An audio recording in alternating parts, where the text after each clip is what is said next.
Hello and welcome to episode 308 of Sutton Impact Family Style. I'm Jason, and I'm once again joined by Fred and a special guest. Do you want to introduce your special guest, Fred? Sure. Happy to have my son Keaton here with us today. Sports has always been a huge part of our lives, so it's awesome for both of us to kind of have this opportunity to join you. Yeah, excited to be here. Thanks for having me. Yeah. One of the reasons we wanted to have Keaton on is that, as Fred and I are both 4 decades old or so, and my dad obviously older than me, is to get some of the voice of the younger generation on to hear their takes on some sports. And one specifically I wanted to talk about is sort of the NBA. Like, I grew up as a Steeler fan, born in Pittsburgh. Since my nana came over on a boat from Italy, Steeler fan, Pittsburgh people. So I feel like I'm just integrated into the Steelers system, and I can never leave the Steelers. I root only for the Steelers. But it feels like, and this is sort of the pseudo question that I'm setting you up for, is that, especially with NBA and maybe NFL as well, is that people under 30, maybe even younger than that, seem to be more player and celebrity oriented than maybe just team oriented. And I know it's somewhat different because you are New England, you guys have had a lot of success, but do you follow team specific or are you more player specific? So I would say I'm more team specific just because, like you mentioned, growing up in Massachusetts where we've had a pretty, solid run of sports in my lifetime. City of the Champions. Yeah. City Champs. Yeah. Yeah, I wish I could argue that, but I can't. So with the Celtics, the Red Sox, Bruins, and Patriots, it's definitely made it easier to stay as a more team-oriented fan. But that being said, I think that I definitely root for a lot more players on other teams than, my dad, for example.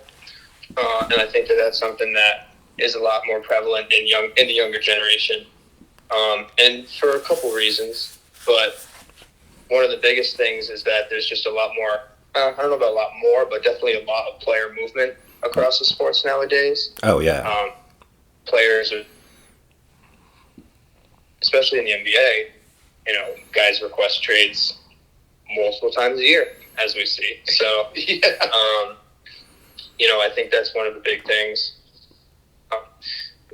Yeah. And I mean, even like with your, team, even rooting for teams, like, you're not necessarily like Jay was talking about, and I grew up in New England, so I've always been a New England sports fan, but like, the team that you root for hardest for football is the Panthers, right? Right.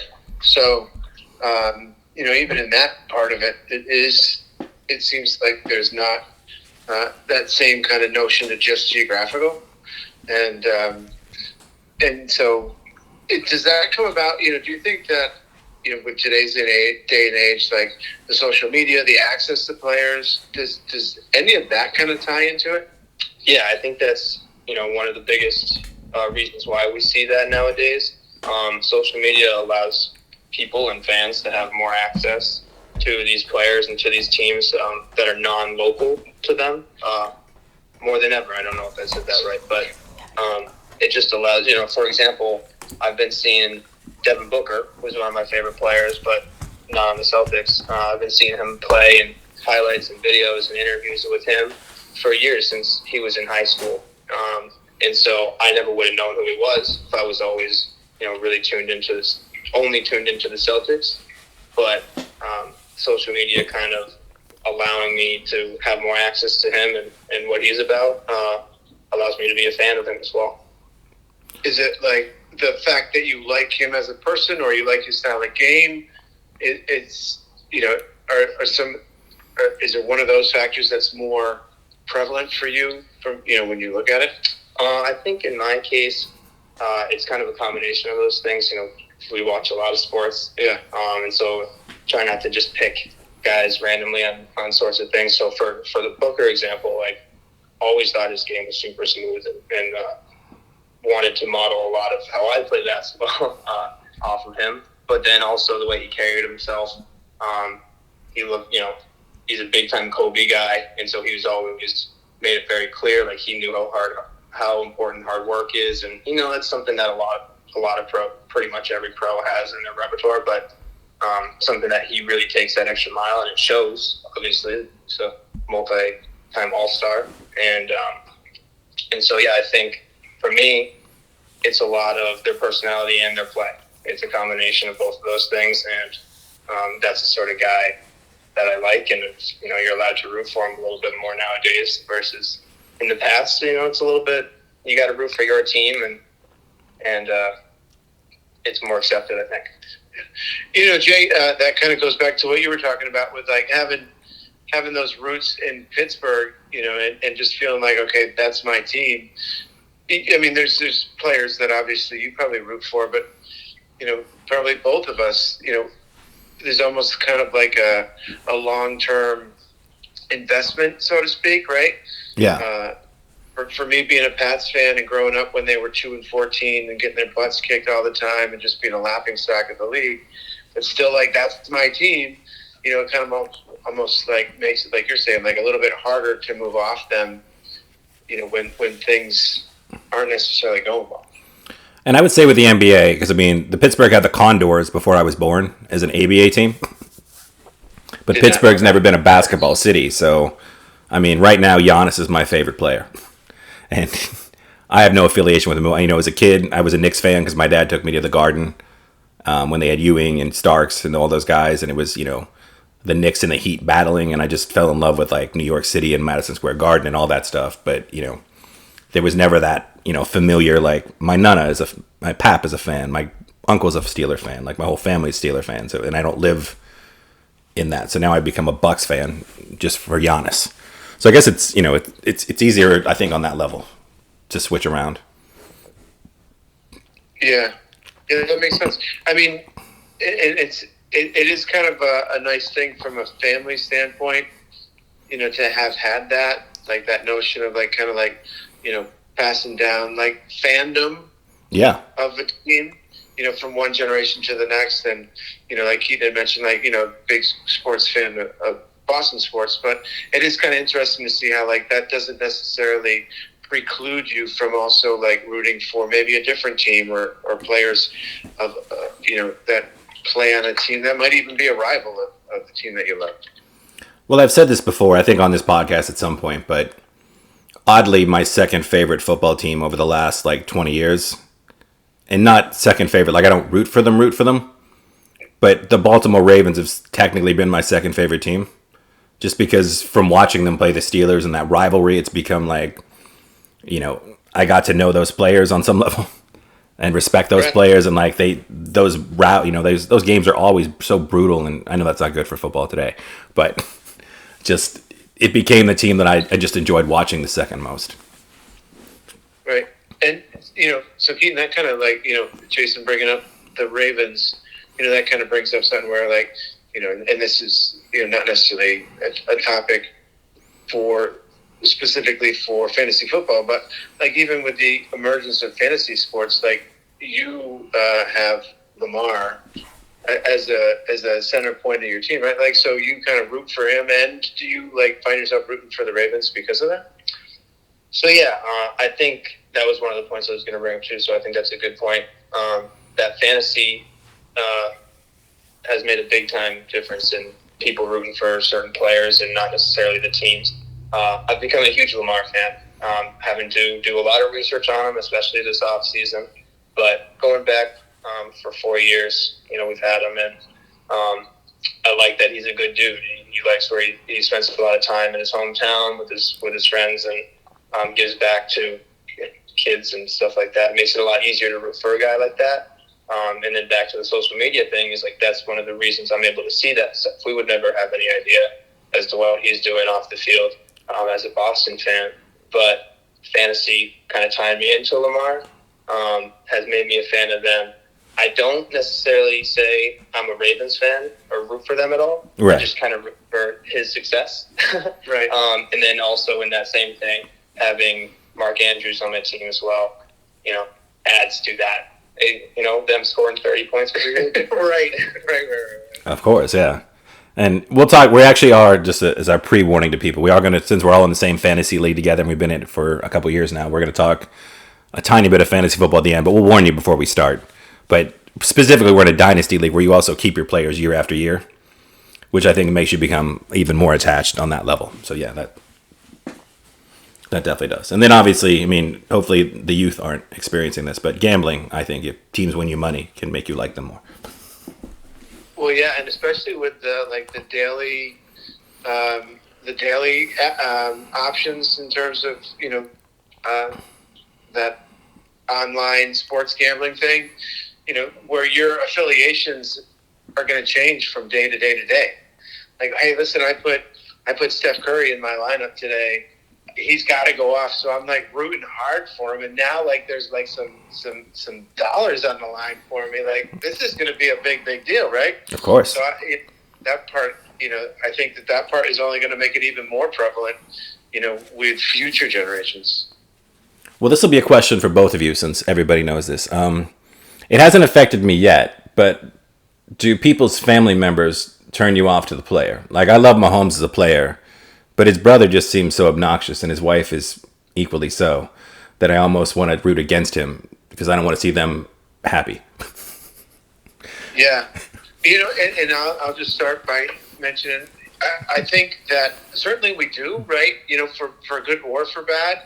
I remember one time the Patriots were playing Seattle, and it was a regular season game. I think it was end of the game. Brady's trying to come back. He throws a pick, and the game ends that way. And Sherman comes up to him after, at the end of the game. He's like, Brady's like sitting on the field. It's all pissed off that they lost the game.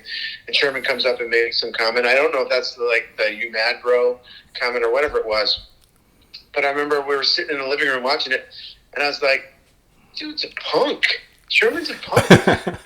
and Keaton got on my case, and he was like, no, he's like a really smart dude, went to Stanford, like all of a sudden, was really defensive about it. And rightfully so. I mean, as I've learned more about Richard Sherman and realized he is really a solid dude. He just played with a chip on his shoulder, which actually typically I love. I don't know why. I think it was just because it was against the Patriots why it was something that pissed me off.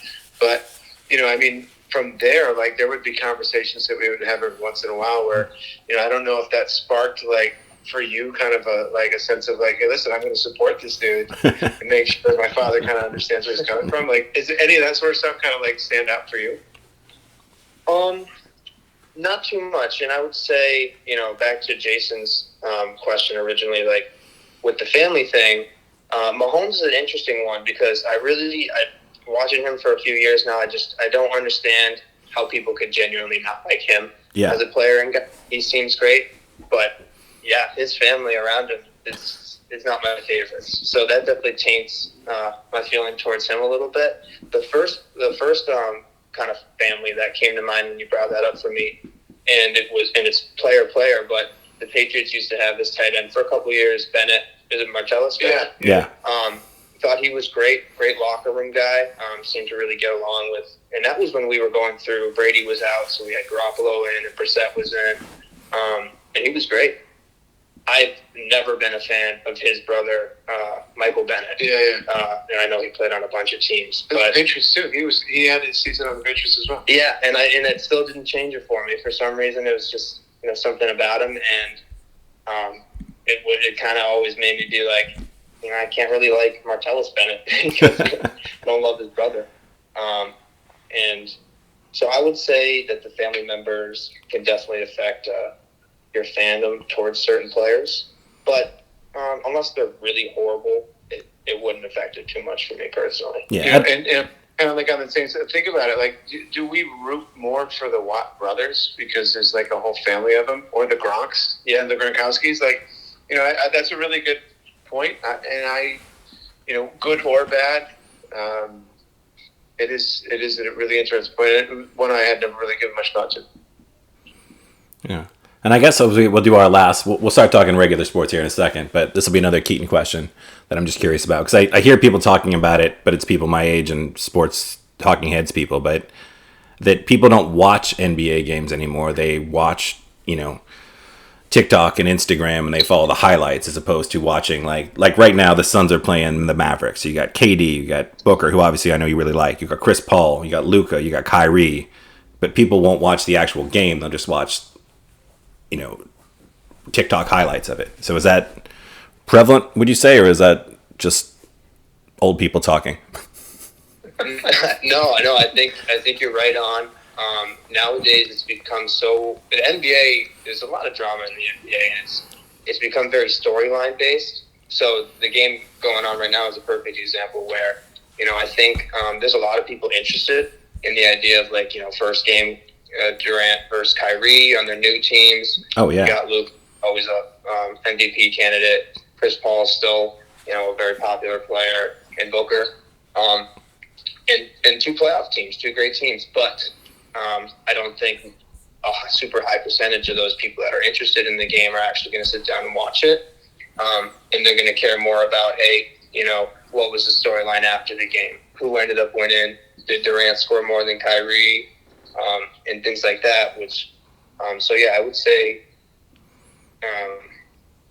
that's right. Sorry. Now, do you think that's a product of social media, or do you think that's a product of, and this is another issue that the NBA seems to be having, where, and again, I don't want to sound like Charles Barkley, but I'll just do my best Barkley impersonation without sounding like him because I don't want to get in trouble. But with the rest management and where the players make it seem like the regular season doesn't matter to them. So if the regular season doesn't matter to the players, why should it matter to me, the fan? Or do you think it's just because of the access of, like, well, I could watch the game, or I could watch a 10-minute YouTube video and then go on TikTok or Instagram or whatever and listen to them chat? Like, is it a combination, or do you think part of that is the fact that the players don't seem to make it seem like the season really matters until the playoffs? I think it's definitely a combination of things. My opinion is that a lot of the talk with players sitting out and stuff like that, that it comes from the media a lot more than the fans, in the sense that guys are so judged nowadays with how well they do in the playoffs. Harden had that season where he scored a ton of games in a row, getting over 30 points, and then they ended up losing in the conference semis, I think. Yeah, I think so. And it's a historic season, and he's a controversial player as it is, but the next year, it's all the talk is about how he's not a playoff performer, and a lot of guys get that label. And so nowadays, and I don't know if more than ever, but nowadays, finals and playoff performance is so much more important in the eyes of the people who are always talking sports. So these players feel like, hey, if I play all 82 games and then lose in the first or second round of the playoffs, it doesn't really mean too much for me, and I'm going to still get hate for it, they feel like they have to be at their absolute best for the postseason. And so I think all of these teams, their main focus now is to have guys ready for the postseason. So that has kind of turned the importance of every game in the regular season down a notch, which then results in fans feeling, hey, if the players don't take it as seriously, like, why should I care about a Wednesday night game of Mavericks versus the Hornets when Kyrie might sit out because he doesn't feel like it's a worthy opponent for him? Yeah. So it is an interesting kind of topic or concept, right? Because, like, look at a couple comparisons where you got Oscar Robertson from, the 50s and 60s, who's, like, thought of as one of the, best basketball players to ever play the game. And it's mainly because of the fact that he was so versatile and could do all those different things, right? Like, you heard about how, like, he had a season where he averaged a triple-double. Right. That had never been done. And he got, like, all this lore, like, this like, love for being, like, this amazing player. And then fast forward, to a couple years ago when Westbrook does the same thing. But, again, they don't have much success. Not that Oscar Robertson had a lot of postseason success, because he was going against Chamberlain and Russell, and they won all the championships around then. But it still doesn't taint Oscar Robinson's view, because fans at the time were fans of the game, enjoy watching the game. Whereas now, to what you guys are talking about, it seems like people are a lot more interested in just what's the final result and get me to the end, as opposed to being able to enjoy the process of getting there. And that's a good point as well, because, how often does the term stat pattern get thrown around nowadays, where, like you said, Westbrook averaged a triple-double, I think, for 3 different 3 different seasons now. Not recently, but in the last group of years, and it's always been stat pad. He's been labeled as a stat padder because they haven't had the success in the postseason. I could be wrong because it wasn't around when Oscar Robinson was playing, but now you don't hear that term thrown around when you bring up his name. Right, so, right. No. He gets the credit for it. Even this year, people have been calling Jokic a stat padder. Well, one guy specifically, who I do want to talk about next, Kendrick Perkins. No, not Perk. Oh, come on. But that's crazy to me because they haven't lost a game this year in which he has a triple double. The Nuggets, and so Yeah. But if they end up losing in the first round of the playoffs or something and get upset, it's going to be really bad. From the media towards the Nuggets and Jokic specifically, especially if he wins the third consecutive MVP, because it's going to just seem like all of these stats mean nothing. Well, this is perfect because I did want to talk about Kendrick Perkins this week on the Talking Head shows and Talking Head shows in general. But I'm sure like you and me and Fred, we all understand that hot takes are hot takes. They're just they're like reality television. Like they're only partially serious, right?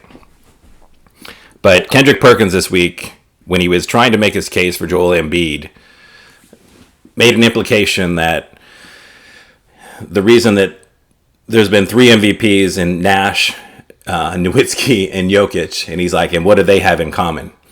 So basically just, throwing it out there, without saying it, basically saying, they got special treatment because they were white, which again, obviously is very prevalent.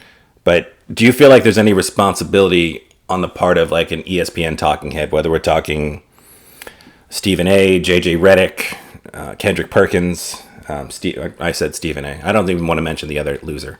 But do you think it's fine for them just to make stupid comments, or do you think they need to have some sort of like when they throw out a comment like that in this, in these really scary times as far as, the way people get along, to just sort of stoke the fire of, race relations just randomly just to make a point about sports without ever really backing it up with anything? Like, do you think the hot take is just a hot take and that's fine, or do you think there's some sort of responsibility to, I don't know, your points out, I guess? I don't know.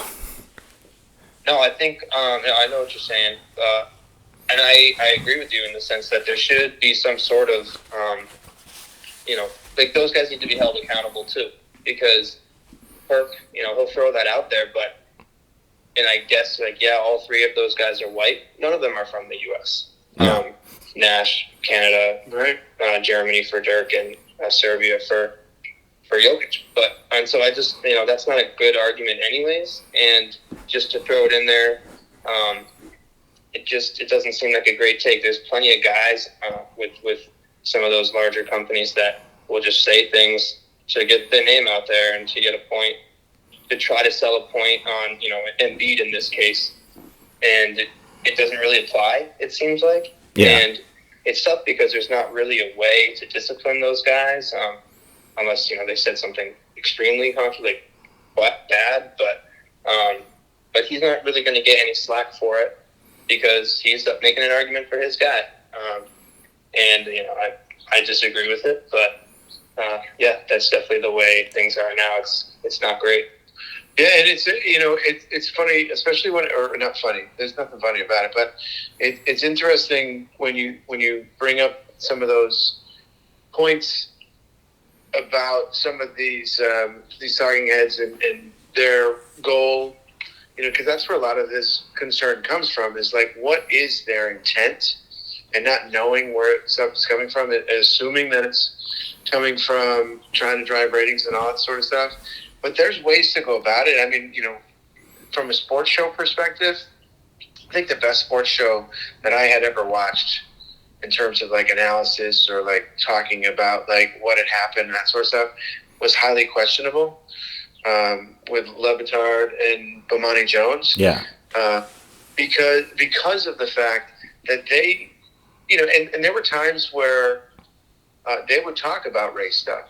And some of the things that they would bring up at times weren't necessarily views or opinions that I shared, but the way that they went about doing it, you never got the impression that it was for like any reason of malice. It was more about like, hey, listen, this is part of the conversation. It's an important part. We need to have it. But they approached it as like adults trying to like raise a question or get to the bottom of things, as opposed to just like throwing something out there to create a buzz. Yeah, and I think if the last decade of America didn't exist with the way people talk to each other, I feel like it would be like, who cares? It's just a sports take. But I feel like now everything is so powder keggy, if you will, that I just feel like you need to be careful if you're bringing up big topics on a sports show. Like, I feel like, and again, it's obviously an issue, but it needs to be, like you said, discuss it in a way where it feels like you're attempting to articulate something, and it's not just, throwing a grenade in a room and walking away. Because that's what it felt like Perk did on some level, Like, I'm going to bring this up. I'm not going to explain it. I'm not going to get into it. I'm just throwing it out there. Boom. And, and again, I know it's just Twitter and sports media, but I just feel like the way this country has been for the last decade and as tension-filled as it is, that we just don't need extra stuff like that, I guess. I don't know. I mean, and Skip Bayless, obviously, I said I wasn't going to bring up his name, but he's, the king of the worst of all that stuff. Right.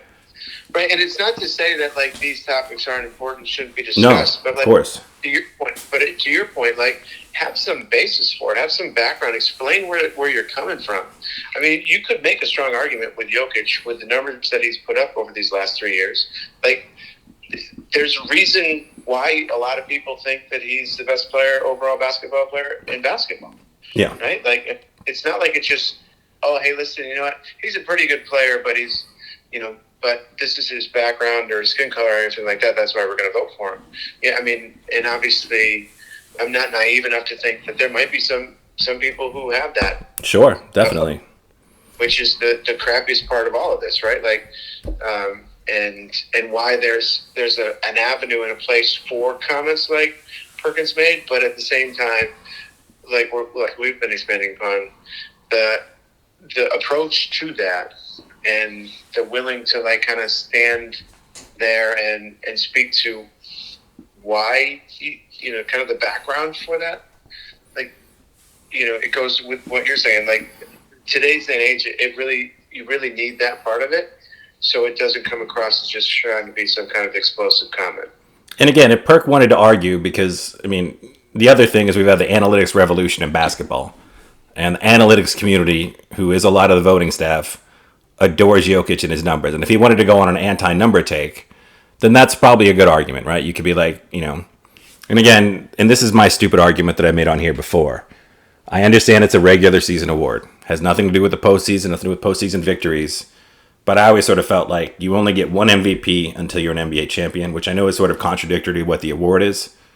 But, that once you've won your MVP, now you've got to go win a finals, and then you can win more MVPs.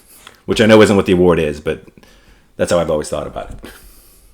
No, and Jason, I think you're right on because, the oldest, not the oldest, but a common argument with the MVP voting is, you look at Jordan when he played, and it's like every single year that he was in his prime, no sports media person was ever going to, like, pick somebody else as a better player than Michael Jordan. Right. Michael Jordan did an MVP all of those years. And he was never unanimous, was he?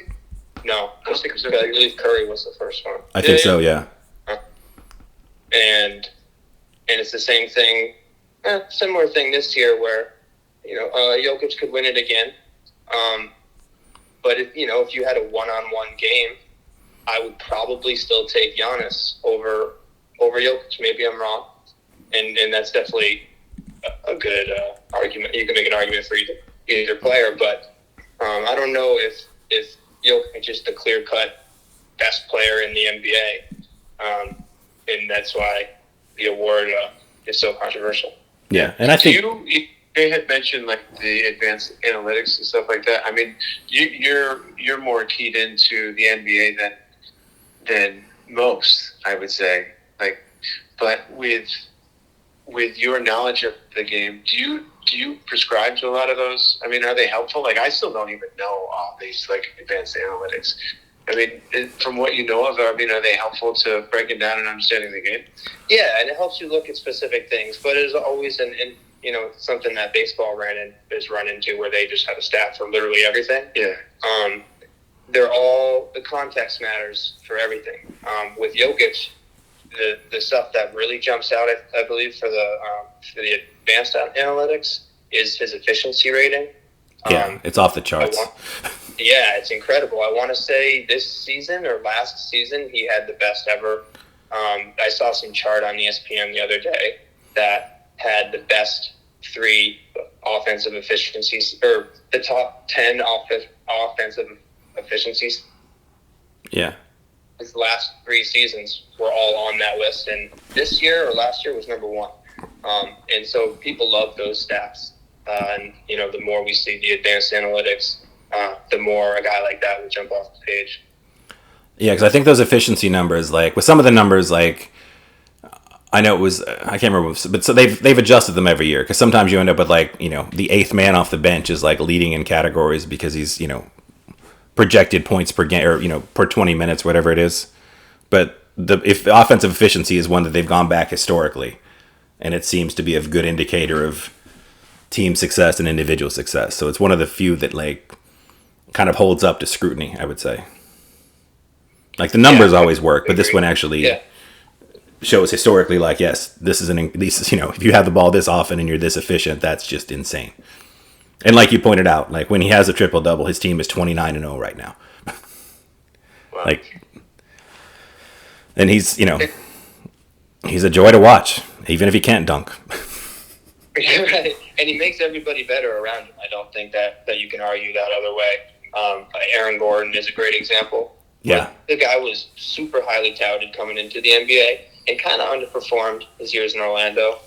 And this year was in a lot of people thought he should have made the All-Star game. He's having career highs. And I think he's helped a guy like Jamal Murray throughout the last few seasons with his production. He can kind of just focus on getting buckets, playing offense, and doesn't have to worry about being a true point guard because you have Jokic. And so, that doesn't necessarily show up in efficiency stats, but he's a really dominant player, and he's kind of one of a kind. He really is, because he also, and this is just strictly like body type and the way he is his perceived athleticism. He's obviously a world-class athlete, but you look at Giannis, and Giannis looks like he was carved out of like rock. Yeah. And you look at Jokic, and it looks like he was molded out of dough. And I know he's got a lot, he's clearly in much better shape than he was when he first came in. But I mean, Jokic is not leaping off the floor, and he's not blowing by you with speed, or, he's just incredibly efficient. So I think for some people, they have trouble appreciating his game from I think when you watch basketball, if you watch it enough, you'd really appreciate it. But I think from maybe like the TikTok highlight reel, it's harder to appreciate some of the, the Jokic highlights, because they're more like, just old school passing and beautiful basketball as opposed to extreme athleticism, I guess. Yeah, that's well said, because other than the storyline of him having a triple double after a game, he's extremely unnoteworthy. It's body of work for him. Yeah. Watching a game of his, if you have 15 minutes and you get to catch a quarter of a Nuggets game, it's not the most exciting game, when compared to when you're watching like LeBron on the Heat. But over the course of a game, the dude just piles up 17 rebounds and 30 points with his little shimmy hook and offensive putback, and then they'll just run cuts off of him at the high post, and he's just finding guys for backdoor dunks and stuff. And it's not the most exciting basketball to see, especially for casual fans, but for anyone that appreciates the game, it's pretty awesome to watch a guy who's not ultra athletic in an ultra athletic era. Yeah. Dominate like he does. Yeah, like you can watch 5 minutes of Kyrie, and it's amazing. Yeah, you watch 5 minutes of Kyrie highlights, and you're like, oh my God, he's the greatest player I've ever seen. Because Kyrie is just unreal when he's on the floor playing, which is rare, but yeah.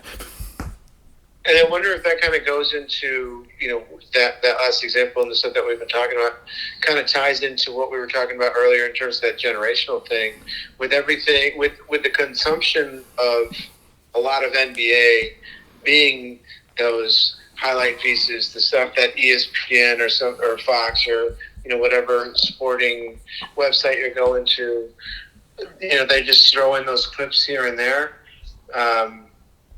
But that same kind of mentality works towards some of these sports shows now that are kind of creating some of this animosity and agenda that we as consumers are all trying to work through. Like the TV shows that are basically predicated on two guys or four people, arguing about something and creating this conflict or drama amongst these four individuals, as opposed to just kind of like reporting about the game. Or, I was looking at some of the stuff about different businesses and things like that. I was looking at some of the stuff about different business or different shows and their ratings. One of the ones that was listed as pretty high was Around the Horn. Yeah. I was really surprised by it, but I think, their model, they don't really allow for that major debate or argument because they're shutting off people's speakers while the other person's talking and almost kind of creating a level of, non-rudeness. I don't, a cordial, professional kind of approach, just the way they do it. I don't know if that's why that show maybe has a little bit more lasting power as opposed to some of these other ones. But it is crazy that all these shows now, especially the ones that create conflict, have so much popularity nowadays. Yeah. And like we talked about offline, it's one of those weird, well, I'll wrap up our football/NBA segment with this. I watched Travis Kelce this morning on Saturday Night Live from last night, bring back football, and he was excellent. But I've seen Keenan and a few other people do Stephen A. impersonations on SNL, and it's hard to parody Stephen A. Smith, is how we'll leave it. Because it's someone that's so ridiculous that when you're imitating him, it's just you're basically just doing. It's not even an impersonation. There's nothing you can say more ridiculous than the stuff Stephen A. says in the volume and screaming that he does. Where it's just that's just. I mean, it's a great impersonation, but I'm like, it doesn't feel like you're making a parody of the guy. I'm like, he's already kind of a walking parody. Yeah, and that's to piggyback off that, I feel the same way about whenever I see even a good impersonation of Skip Bayless, where it's like, oh, a nice impersonation, but this is him every day. So it's not anything different than what I've seen. Right, because a lot of times the impersonator is trying to be more outlandish than the actual real version. But to your point, Jason, and Keaton, what you guys are talking about, it's almost, you can't top them. Yeah. As a parody artist, I'd be I don't know how I exist now. I mean, I know, just to bring up video games for a second, the writers of Grand Theft Auto, which has always been a parody of a game, despite what some parents have thought throughout the years. But they said one of the reasons they've been having trouble writing is they don't know how to parody. I mean, the Trey and Matt from South Park did the same thing. They're like, I don't know how to parody a world that acts like a parody. Oh, yeah. Yeah. Well, parody proof. Let's move on to what used to be is always a controversial subject, but we'll go NCAA hoops because you guys had some thoughts, right? Yeah, one of the things that I was, we're in March. One thing I thought would be interesting for us to talk about would be what guys to watch in the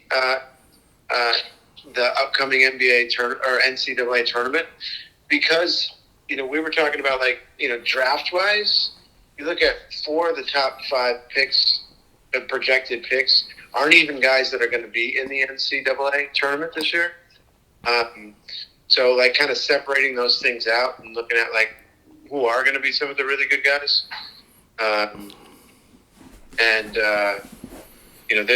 There's a lot to choose from. Yeah. But I was curious, kind of get your guys' thoughts on in terms of who are some of the guys that we really need to watch for in those first couple of weekends while there's still a lot of teams to check out. Well, I mean, is it Miller's the kid from Alabama, right? That is in a little bit of hot water right now. But I mean, he's arguably, Brandon Miller's arguably the best player in college basketball at the same time. So he's the guy you got to watch for, I guess, right? He'd be the first, I think. He's a projected top 5 pick, and I don't want to, I don't really know how to comment on a story that, it's hard to say what was, I don't know what happened or who, I wasn't there. So, but slightly controversial figure, I guess, with the gun. Yeah, that's a fair way to put it. Yeah, I mean, it definitely seems like kind of a tragic situation, and especially for a kid who's 18 years old and he's a freshman, probably a lot of different motivations that he's working through. But you just hope that things work out for him, because his opportunity that's in front of him has the possibility of changing the fortunes of his entire family. So, yeah, I mean, definitely be interesting to watch it. Yeah, we was at the top of my list as well. He's obviously been very polarizing from the events in the past week, and obviously condolences out to that young woman's family. But there's no denying that he's a star, and he shows shades of Durant. I've heard he's compared a lot to Jabari Smith that can dribble from last year.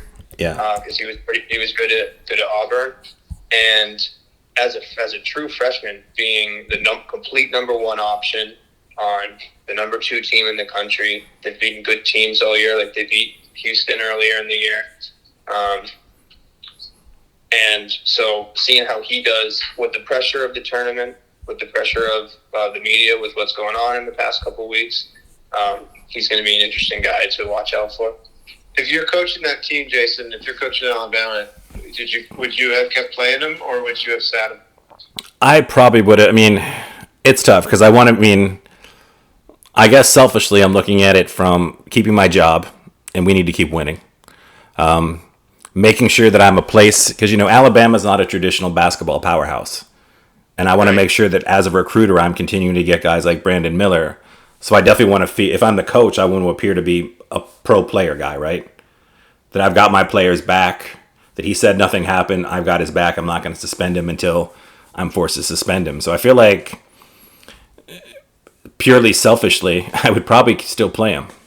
I mean, and again, part of that would be, knowing the kid and the situation probably a lot more intimately than we do on the outside. But, I mean, if I'm trying to build a program in Alabama and keep my job, keeping him on the floor is the best way to do that, right? Yeah, it's so hard, right? I mean, there's so many things to consider in a situation like that.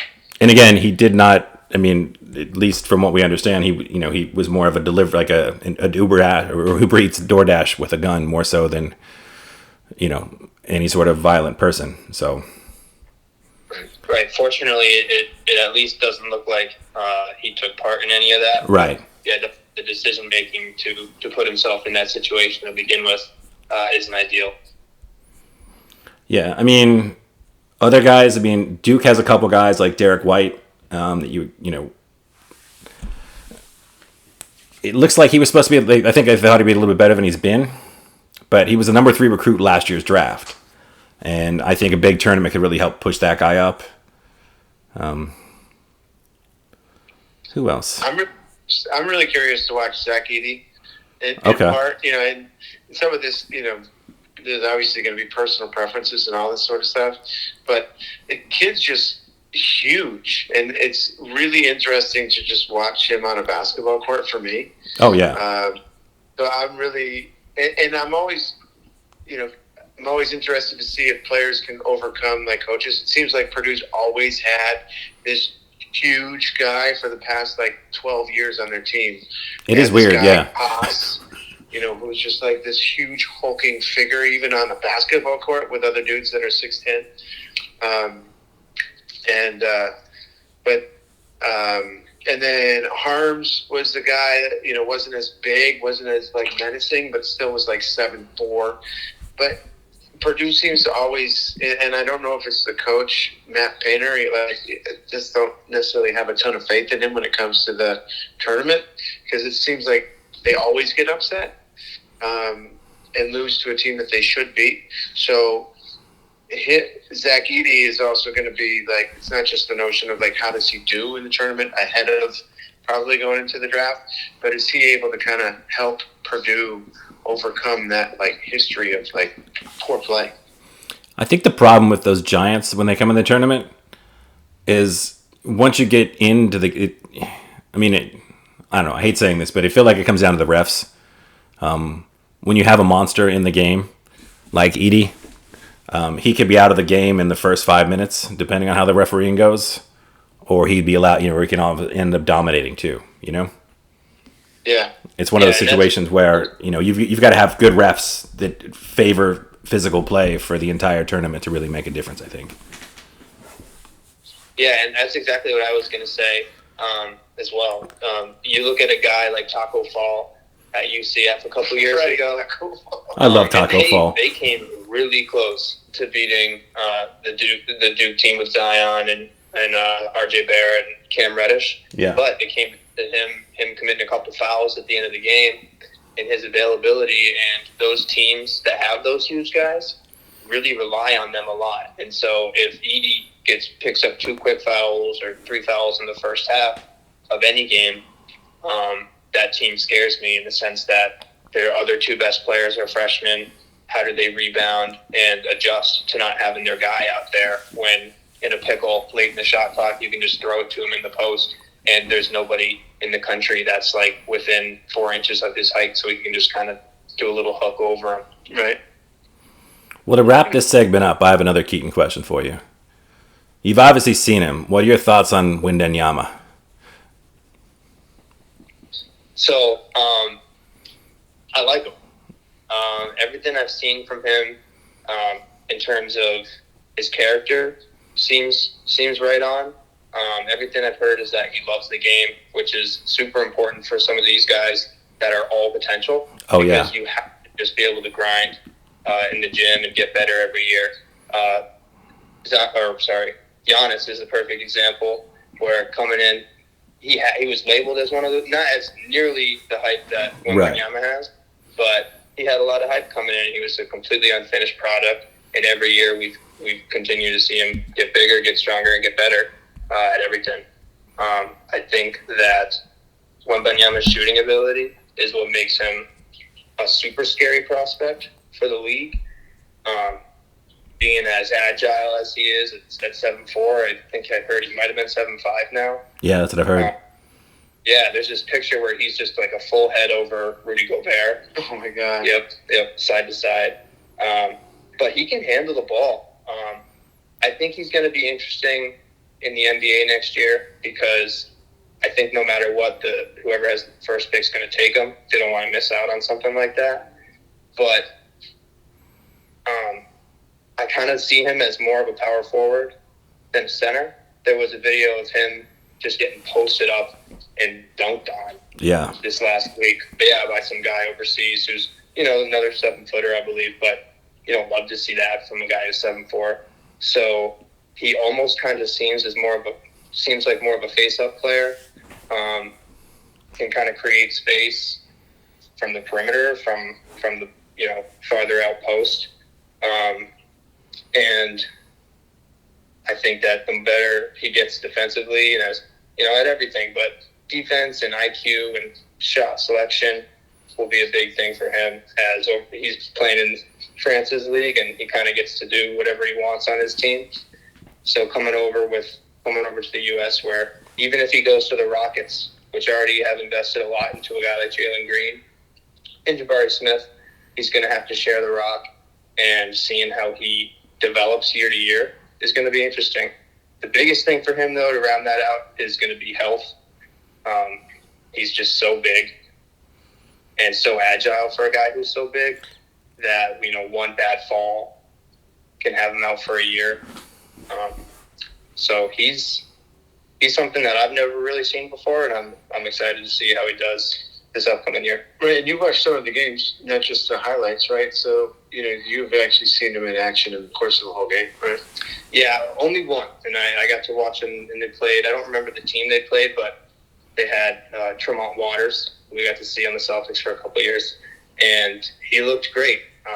His ability to dribble and create shots off the dribble, knock down 3-pointers is really different and that's what kind of makes him. He's similar in a lot of ways to. Do we lose you? Uh-oh. Hello? Oh, I'll fill in for a second. I don't know what happened to their line, but yeah. The other thing I would say about him is that he's smooth when he runs. Like, he doesn't appear to be. You see a lot of the big guys, and they run with not like a hitch, but you can see there's something like mildly awkward in their movement. And, Yep. And somehow at 7'5", if that's what he is right now, because even when you watch Chet Holmgren coming out last year, who's out for this, who on topic is injured for the year with Oklahoma City. There's something a little bit awkward about his movement. I mean, he's still a world-class athlete, NBA player, yada, yada, yada, all that great stuff. But, you could see when he moved. But you watch Wembanyama, and it's just, he moves like a much smaller man in a giant giraffe body. No, it's right on. And Chet's a good example, too, because getting to watch him play Gonzaga last year, and even when he was pretty hyped up his junior year of high school when he was playing with Jalen Suggs, he was kind of thought of as this point center. And you saw it a little bit last year at Gonzaga. We haven't gotten to see it this year with his injury, but he can grab a rebound, take it down in transition, hit a guy with a move, and dunk it. But like you're saying, it's still a little bit awkward. You can tell. If there was nobody else on the court, you'd be able to tell that this guy was 7 feet. He's a huge human being because he kind of runs like it. With Wembanyama, he's smooth. His handle, his gait, all looks good. And the fact that he's a teenager is pretty crazy.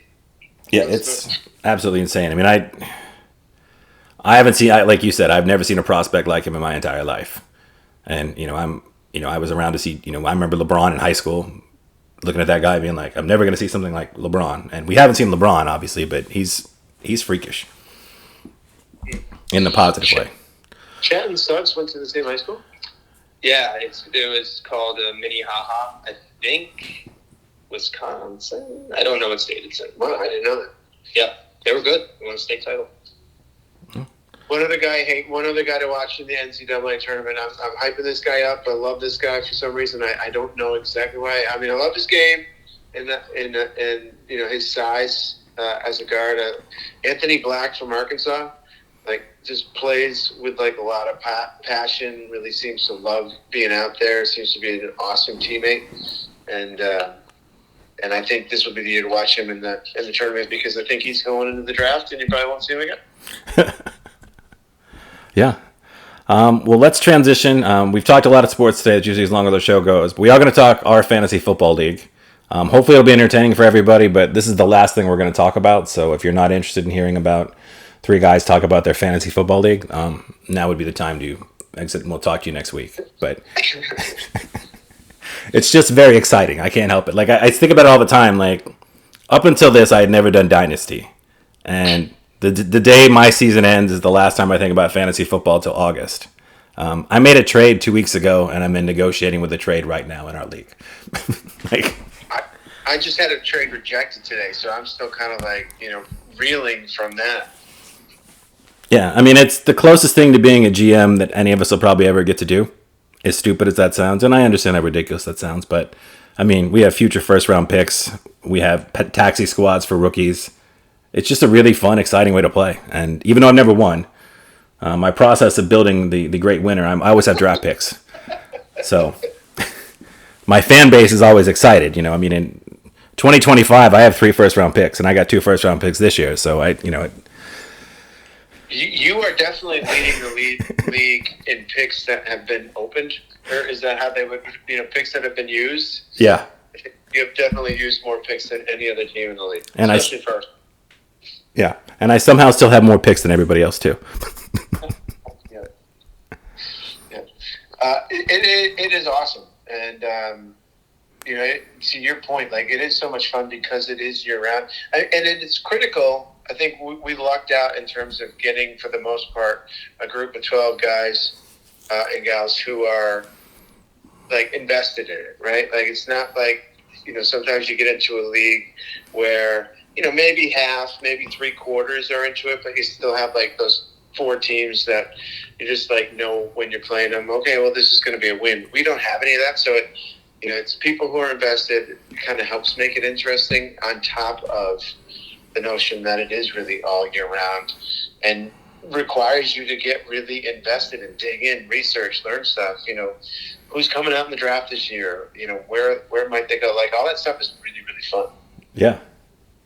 And I don't think, and again, of all the people in our league, I don't think we have like well, I watch the league and there's, you get their taco week where you're playing the guy that just doesn't have any idea what's going on and usually guaranteed to win. I don't think we have any of those people in our league. I think we have 12 fairly informed people, and even the bad trades, you could argue that there was potential for them to be good trades. Yeah, and the thing I love about it is, we've all been in season-long leagues where you have a couple of those teams that aren't as invested or just flat out don't know as much about football. And there's always a couple of trades that are just ridiculous. And the cool thing about the Dynasty League is that you really have to pay if you make a poor decision, or you get rewarded if you make a great decision in the long run. And the fact that, you're able to move future picks and stuff like that is awesome, because you brought it up, Jason, early on about how this is the closest we'll ever be to being a GM. And like growing up, I always was playing video games, running my franchise. And this is, like you said, it's borderline real life, and it's extremely exciting. I spend way too much time thinking about it. Yeah. But I wouldn't change it at all. No. So again, it's a big, if you're listening, get in a Dynasty League because they're awesome, and good luck finding, 11 other people like yourself that are going to participate as much. But right. Shout out to Sleeper. We were talking, Keaton and I were talking about earlier, awesome that, Sleeper has been such a great app for this specific purpose. I know that there's obviously like Yahoo and ESPN and all those other leagues, but, when we were kind of digging into building a league, Keaton found Sleeper as one that was fairly new at the time. Only heard positive things, and everything that, we've experienced so far has just been great with it too. So, would we all agree, like, you need at least 12 to make, like, a viable league, right? Like, those leagues that have, like, 6 or 8 teams, like, it's just a joke. Yeah, I think even 10, I think you can have too many stacked teams. Like, I think all our teams are really good, but, I think 12 is the perfect number, like you said. Our roster sizes are nice, and it works. Right, we don't have Pro Bowlers hanging around on the waiver wire. Yeah.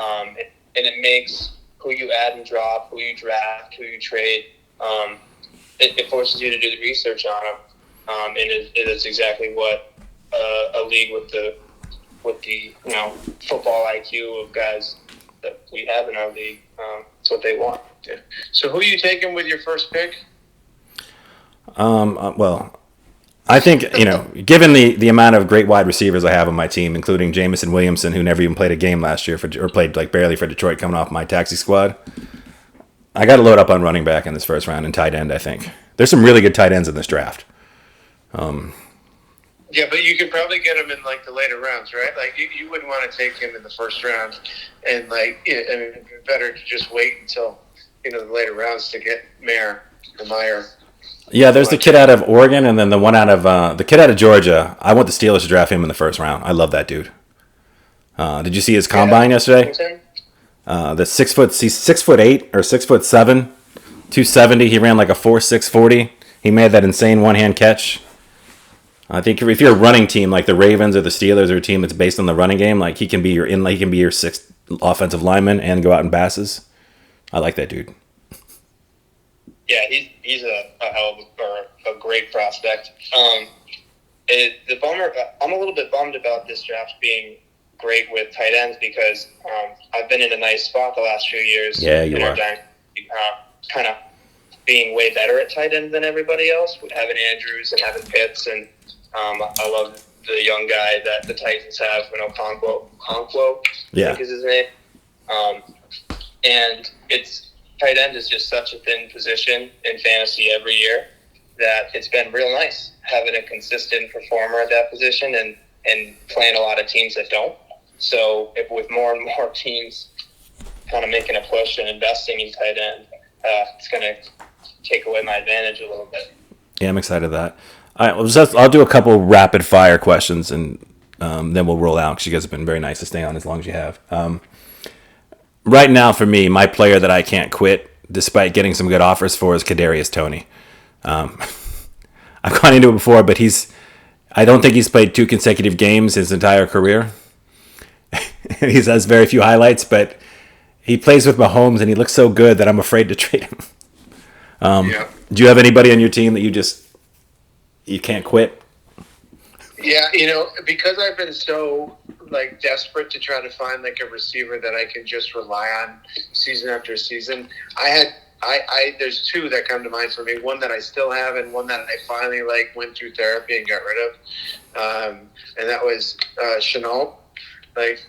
Finally cut him last year after 3 or 4 years of being hearing what an amazing athlete this guy is, and they're gonna use him as this crazy awesome tool that no other team can compete with.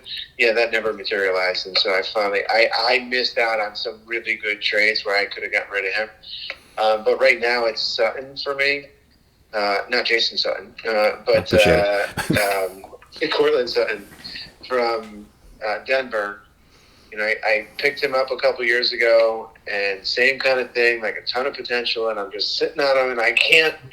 It's so hard to try to move on from him. Really, really hard. So that's the person that the player that currently I just cannot for some reason separate from. Yeah, for me, he's a little bit of a newer guy, but going into last year, had a late first round pick and really wanted to grab a running back that was going to be helpful to the team for a while. And so I did a ton of research, went into the draft being I got to get Dameon Pierce, and got him. He looked great last year. And this offseason, we've had quite a few teams reach out about him, and I just there's not a way I'm going to be able to move him at least until we see how he does this season. So that's the guy for me. And it's true, isn't it? If you find a guy that you're whether it be you had mentioned Tony and you got him for a steal, I think in the trade. Yeah. The curse trade. If you get some guy that you're you got in a you won a trade and you got him, and you're there's the kind of a sense of pride that man, I was smarter than other people, or you get him in a draft in that same kind of mentality. I think that actually makes it even harder to let somebody go.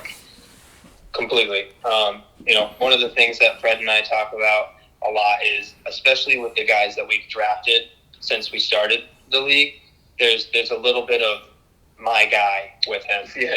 There's a little bit of an attachment.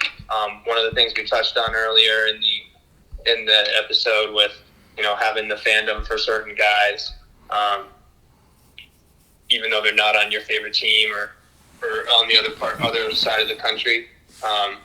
It's hilarious how this fantasy league has really made me, but I know all of us kind of develop into real fans of certain guys. Yeah. Yeah, and I guess my guy that I have to root for that I wish I didn't have to root for would be Jamar Chase, because he's a Bengal, and the Steelers play the Bengals twice a year, and they're in the same conference, but I love Jamar Chase. Never trade him. Yeah. Can't blame you on that one. Yeah, no, it's a good person to have a bromance with. Yeah, so he's become my favorite player, my fantasy players. Who was you guys' favorite player? And then we'll get out of here. So for me, I remember that this one goes back to where before we even started the league, the place I was working at the time, I had told everybody at work that Mark Andrews was going to be one of the next great tight ends. Honest to God. And I know it's not the most out of this world take, but I got a lot of slack for it at that job. I hope they're listening. And I drafted him, and he's ended up being, a top probably 3 tight end. Oh yeah. For the last bunch of years, and that's one of those guys where I can say I love him because stuck up for him for a while, and then he's completely made a payoff. Yeah.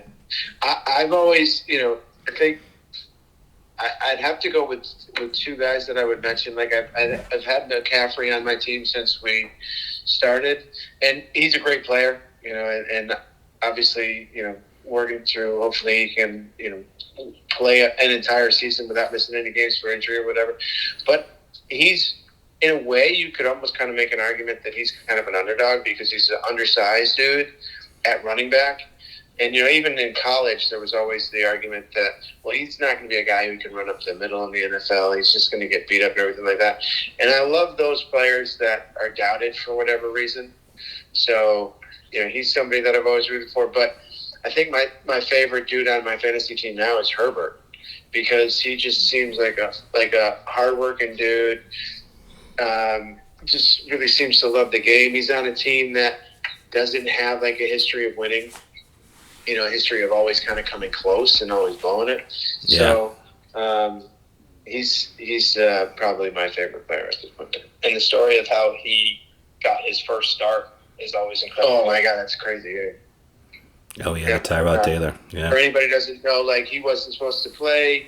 Tyrod Taylor was actually supposed to play. It was a game against the Chiefs.